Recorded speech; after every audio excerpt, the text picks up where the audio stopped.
Sir अपना परिचय। मैं प्रोफेसर विनय कुमार पांडे, पूर्व अध्यक्ष ज्योतिष विभाग, काशी हिंदू विश्वविद्यालय, वाराणसी। सर इस बार नवरात्र प्रारंभ हो रहा है, तो कितने तारीख से प्रारंभ हो रहा है, किस तरह से पूजा पाठ का विधान है, कितने दिनों तक इस बार है, क्या किसी तरह का ह्रास का या हाँ, देखिए, इस वर्ष जो हमारे यहाँ देवी आराधना, शक्ति आराधना के 4 महत्वपूर्ण पर्व होते हैं। वैसे तो नित्य प्रति शक्ति की आराधना होती है, लेकिन 4 महत्वपूर्ण होते हैं जिन्हें हम नवरात्र के नाम से जानते हैं। उनमें 2 प्रत्यक्ष नवरात्र होती है और 2 जो है वो गुप्त नवरात्र के नाम से जानते हैं। तो ये जो वासंतिक नवरात्र के नाम से इसका प्रचलन है, जो चैत्र शुक्ल प्रतिपदा से आरंभ होता है। इस वर्ष अर्थात 2024 में संवत 2081 में ये जो वासंतिक नवरात्र है, इसका आरंभ चैत्र शुक्ल प्रतिपदा अर्थात 9 अप्रैल को हो रहा है। और इस वर्ष यह जो नवरात्र है वो पूर्ण नवरात्र है, अर्थात इसमें किसी भी तरह की तिथि की वृद्धि नहीं हो रही है, किसी भी तरह की तिथि का क्षय नहीं हो रहा है। अतः 9 तारीख से आरंभ करके 17 तारीख तक 9 दिनों का यह पूर्ण नवरात्र है। और इस नवरात्रि में, यह नवरात्र जो है एक विशेष भी होता है हमारे सनातन परंपरा में, हिंदू धर्म में। क्योंकि हमारे यहाँ हिंदू 9 संवत्सर का आरंभ भी इसी दिन से होता है, अर्थात 9 वर्ष का आरंभ भी यहीं से होता है। तो ये वर्ष जो होता है, ये जो नवरात्र होता है, ये बहुत ही अद्भुत और हमारे लिए विशिष्ट होता है, क्योंकि हम अपने 9 वर्ष का आरंभ करते हैं। तो इसमें शक्ति की आराधना के साथ साथ प्रथम दिन के कुछ कृत्य भी होते हैं। इसके लिए हमारे यहाँ शास्त्रों में बताया गया है कि अपने घर को साफ सुथरा करके, सुसज्जित करके, और घर के ऊपर भगवा ध्वज लहराना चाहिए। क्यों? क्योंकि वो हमारे समुन्नति का प्रतीक होता है। और इसके अतिरिक्त शक्ति की आराधना करनी चाहिए। जो शक्ति जो है उस जगत की अधिष्ठात्री हैं, पोषणकर्त्री हैं, नाशकर्त्री हैं, शत्रुओं के लिए विनाशक हैं और आपकी सर्वमंगल प्रदायिका हैं। तो वैसे भगवती की उपासना का यह पर्व होता है, तो कलश स्थापन पूर्वक भगवती का पूजन करना चाहिए। और इसके साथ ही साथ, चूँकि हमारा ये जो सनातन धर्म है, हमारी ये जो सनातन ज्ञान परंपरा है, इसमें समग्रता पे विचार होता है। तो एक कृत्य और बताया गया है। इस दिन करना क्या है कि पंचांग का श्रवण करना है, अर्थात ये जो हम लोग पत्रा पंचांग देखते हैं जिससे व्रत पर्वों का निर्धारण होता है, उसका भी आरंभ, नए पंचांग का आरंभ इसी दिन से होता है।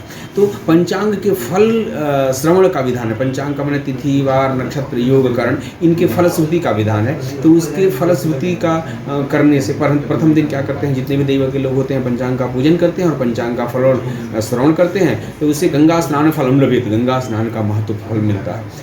आरोग्यता के लिए क्या करते हैं, कहा कि आरोग्यता के लिए पारिभद्र से पत्राणी कोमलानी, विशेषतः ये जो नींब होती है ना, नीम की जो कोमल पत्तियां होती हैं, उन कोमल पत्तियों को उसके पुष्प के साथ तोड़ करके लाना चाहिए, कोमलानी विशेषतः। और फिर उसमें लवंग, हींग, जीरा, अजमोद युतश्चैव भक्षयेद रोग शांते, इन सबको मिलाकर के मिश्रण बना लेना चाहिए और मिश्रण बना करके परिवार के प्रत्येक व्यक्ति को खिलाना चाहिए। इससे वर्ष पर्यंत आरोग्यता बनी रहती है। ये हमारे शास्त्रों में विधान है, ये आयुर्वेद में भी है, हमारे धर्मशास्त्र के ग्रंथों में भी बताया गया है। तो ये कृत्य भी करना चाहिए। दूसरा, शक्ति की आराधना के लिए हम जैसे करते हैं, कलश स्थापन करते हैं और उस कलश स्थापन के बाद भावोपचार, पंचोपचार, षोडशोपचार, राजसोपचार, अपने सामर्थ्य के अनुसार भगवती की स्थापना करके और फिर पूजन करना चाहिए। हमें उनका, भगवती का ध्यान करना चाहिए, पूजन करना चाहिए और भगवती के महात्म्य का श्रवण और मनन करना चाहिए, पाठ करना चाहिए, इनके मंत्रों का जप करना चाहिए।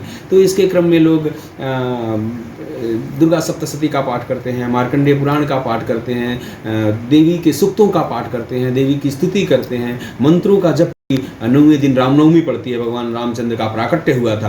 तो इस तरह की पूजन पद्धति है। 9वें दिन 9 दिन का पूरा व्रत होता है। और व्रत किस लिए रहना है कि देवी की आराधना के लिए व्रत रहना है। व्रत का अलग से कोई पुण्य नहीं है इस नवरात्र में। बहुत जगह आप देखेंगे कि लोग व्रत रह जाते हैं, केवल पूजा पाठ नहीं करते। वैसे व्रत का विधान नहीं है। व्रत इसलिए रहना है कि व्रत रहेंगे तो मन पवित्र रहेगा, बुद्धि पवित्र रहेगी, शुद्ध चित्त रहेगा। तो देवी की आराधना मन शुद्ध चित्त से होगी। तो इसीलिए देवी की आराधना के निमित्त व्रत रहना है।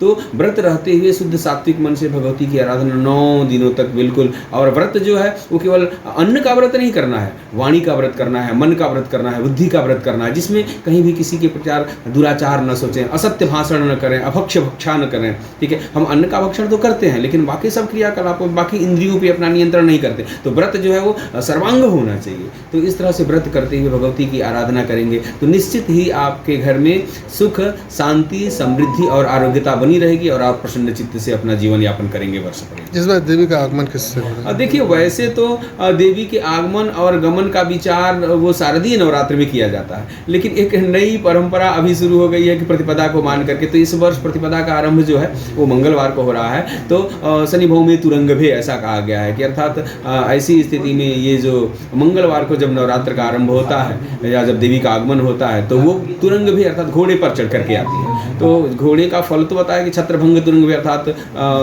जो राज्य है अर्थात जो राज्य संपदा है वो चुनाव के मुख में जाती है। तो चुनाव ऐसे भी पहले हो रहा है और राज्य में कुछ थोड़ा बहुत परिवर्तन देखने को मिलता है, तो वो भी देखने को मिलेगा। और इसके अतिरिक्त जो गमन है वो चूंकि बृहस्पतिवार है, तो बृहस्पतिवार के दिन गमन जो होता है नर पे होता है, मनुष्य पे होता है, तो वो सुख शांति समृद्धि का कारक होता है। तो वो उसमें आगमन और गमन दोनों जो है वो सब सुख शांति समृद्धि कारक है। हाँ, इस वर्ष जो है राजा का भी विचार करते हैं, तो राजा मंगल है, भौम है, तो थोड़ी सी दृढ़ता रहेगी, थोड़ा कठोर निर्णय होंगे। लेकिन मंत्री शनि है, तो मतलब सत्ता पक्ष और विपक्ष में विरोधाभास की जबरदस्त स्थितियां बन रही हैं, अर्थात बहुत ही विरोध की स्थितियां बनेंगी।